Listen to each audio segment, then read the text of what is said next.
Hello friends, welcome back to my channel. আমরা সবাই আজকে রেডি হয়ে চলে গিয়েছিলাম একটা অন্নপ্রাশনের ইনভিটেশনে।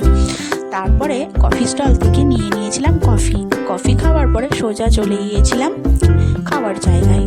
প্রথমে দিয়েছিল টেবিলে দিয়েছিল পাতার পরে দিয়েছিল স্যালাড, লেবু, আর চলে এসেছিলো গরম গরম ফ্রাইড রাইসে প্রচুর ভেজিস ছিল, কাজু কিশমিশ ছিল, একটু মিষ্টি মিষ্টি লাগছিল, বাট খেতে খুব সুন্দর লাগছিল। তারপরে ফ্রাইড রাইসের সাথে দিয়েছিল মটর পনিরের পরিমাণটা বেশ ভালোই ছিল। আর তোমরা কারা কারা মটর পনিরের সাথে ফ্রাইড রাইসের কম্বিনেশন তোমাদের প্রিয়, একটু অবশ্যই কমেন্ট করে আমাকে জানিও। দেন তারপরে খাওয়ার সেরে আমাদের দিয়ে দিয়েছিল ভাতের সাথে দিয়েছিল পটল চিংড়িটা বেশ ভালোই লাগছিল খেতে।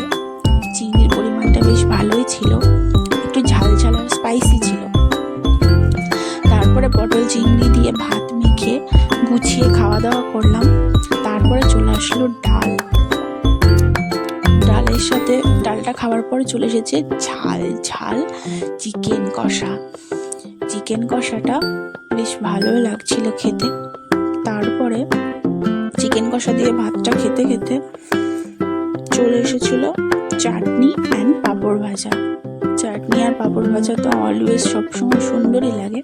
তারপরে দিয়েছিল মিষ্টির দই, তারপরে দিয়েছিল হজমোল্লা। আমি ততক্ষণে খেতে থাকি, তোমরা চ্যানেলটি সাবস্ক্রাইব করো, ভালো লাগলে একটা লাইক, কমেন্ট আর শেয়ার করতে একদম ভুলো না।